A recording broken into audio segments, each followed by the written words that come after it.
Nah, saudara yang dikasihi Tuhan, ketika engkau diperhadapkan dengan sebuah masalah hidup, engkau diperhadapkan dengan berbagai probleman hidup kita. Kita diperhadapkan dengan berbagai persoalan, konflik antara keluarga, antara sesama, bahkan kita mengalami masalah yang sering kali terjadi dalam kehidupan kita adalah masalah finansial, di mana kita berbicara tentang keuangan dalam sebuah keluarga, dalam rumah tangga. Nah, saudara yang dikasihi Tuhan, apa yang kita bisa lakukan sebagai orang Kristen? Apakah kita harus melakukan cara-cara yang tidak baik ataupun dengan cara yang baik?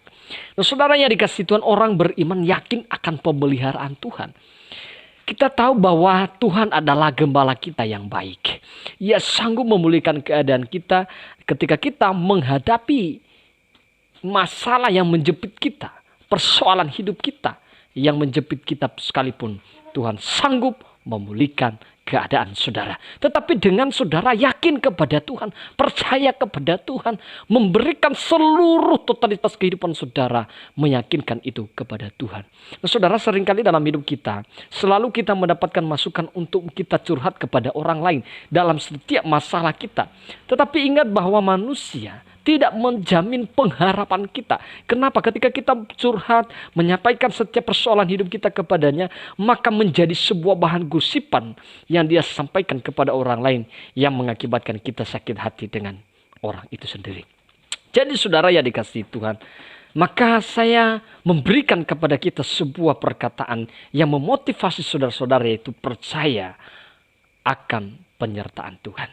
Jadi saudara, kita yakin bahwa penyertaan Tuhan itu luar biasa dahsyat di dalam setiap kehidupan manusia yang sungguh-sungguh percaya, yang sungguh-sungguh memberikan seluruh kehidupannya kepada Tuhan. Jadi saudara, ada orang percaya kepada Tuhan tapi percaya setengah-setengah, penuh keraguan-raguan. Maka apa yang dikatakan di dalam Yakobus pasal 1 ayat 8, dikatakan di situ, saudara-saudara yang dikasihi Tuhan, orang yang mendua hati tidak akan tenang dalam hidupnya. Maka ketika kita percaya akan pemeliharaan Tuhan, penyertaan Tuhan dalam hidup kita, saudara-saudara, maka kita harus yakin 100% bahwa Tuhan akan memulihkan keadaan kita, memulihkan semua kehidupan kita, saudara. Nah, saudaraku yang dikasihi Tuhan, di dalam Mazmur 23 ayat 1, saudara, disampaikan di situ bahwa Tuhan adalah gembalaku, tak akan kekurangan aku. Ia memberikan aku di padang yang berumput hijau, ia membimbing aku ke air yang tenang. Di mana saudara, kita melihat di sini Mazmur yang disampaikan oleh Raja Daud, dia menyampaikan bahwa Tuhan adalah gembalaku yang baik, tak akan kekurangan aku. Begitu juga kita orang yang percaya, kita yakin seperti Daud bahwa Tuhan tidak akan membiarkan kita dalam setiap probleman hidup kita, dalam setiap konflik hidup kita, saudara. Kita yakini itu, seperti yang dikatakan oleh Raja Daud, Tuhan adalah gembalaku yang baik, tak akan kekurangan aku. Saudaraku, dalam penyampaian ini oleh Raja Daud, dia menyampaikan ini dalam sebuah kata yang luar biasa.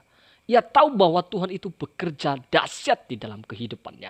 Nah, kemudian saudara, dikatakan ia membaringkan aku di padang yang berumput hijau. Ia membimbing aku ke air yang tenang. Saudara, Daud merasakan sendiri bagaimana Tuhan memelihara kehidupan Daud. Tuhan memakai Daud dengan luar biasa, menjadi seorang raja meskipun ia jatuh di dalam dosa. Ketika dia berbalik kepada Tuhan, Tuhan sayang kepada Daud. Ketika dia bertobat dari semua kesalahannya, dia menyadari kesalahannya, maka saudara, Daud masih punya kesempatan untuk berkarya melayani Tuhan, saudara-saudara.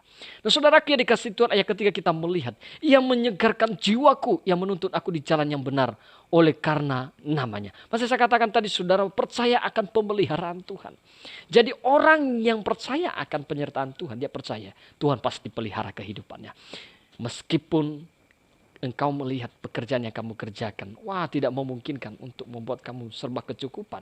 Tetapi ingat bahwa pemeliharaan Tuhan itu dahsyat.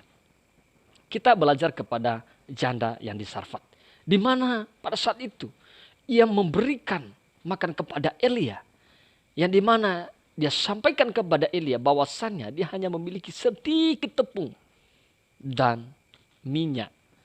Tetapi saudara-saudara yang dikasihi Tuhan, Elia meminta kepadanya, bikinkan kue itu. Dan dia dengan semangat dia bikinkan kue dan dia kasih kepada Elia. Lalu apa yang terjadi kepadanya? Dia merasakan bagaimana Tuhan menyertai setiap kehidupannya. Begitu juga kita saudara. Kita tahu bahwa janda Sarfat aja dipelihara oleh Tuhan. Apalagi kita, Tuhan pasti akan pelihara. Dia adalah gembala yang baik. Tuhan Yesus adalah gembala yang luar biasa baik dalam kehidupan kita. Dan kemudian saudara adalah percaya akan penyertaan Tuhan. Yang kedua saudara adalah tidak akan khawatir akan hidupnya. Jadi orang yang percaya akan penyertaan Tuhan tidak pernah khawatir. Tidak akan mengalami kekhawatiran lagi. Dia tidak khawatir akan hidupnya hari esok. Dia tidak akan khawatir masa depannya karena dia tahu ada Tuhan yang menyediakan masa depan yang cerah dan indah bagi kehidupannya. Nah, saudara ya dikasih Tuhan, kita melihat saudara di ayat 3 dikatakan, ia menyegarkan jiwaku. Ia menuntun aku ke jalan yang benar oleh karena namanya. Allah itu menuntun kita kepada jalan yang benar. Kemudian saudara ayat keempat dikatakan, sekalipun aku berjalan dalam lembah kekelaman, aku tidak takut bahaya, sebab engkau besertaku, gandamu dan tokatmu itulah yang menghibur aku. Jadi saudara-saudara yang dikasihi Tuhan, ingat juga bahwa kenapa kita tidak khawatir? Karena kita tahu sumber dari segala penghiburan yaitu dari Tuhan Yesus Kristus. Jadi saudara, Tuhan itu menghibur, memberikan penghiburan kepada kita. Ya, kita melihat dalam kitab Matius itu saudara-saudara, Tuhan pelihara burung-burung di udara, Tuhan pelihara yang tidak pernah menabur, yang tidak pernah menanam, Tuhan pelihara. Apalagi kita sebagai manusia, kita yakin dan percaya Tuhan pasti akan pelihara kehidupan kita. Maka jangan khawatir. Ia adalah Allah yang setia, Ia Allah yang ajaib, yang mampu mengubahkan segala keadaan manusia. Jadi saudara, di ayat kelima dikatakan di situ, engkau menyediakan hidangan bagiku di hadapan lawanku. Engkau mengurapi kepalaku dengan minyak, pialaku penuh melimpah.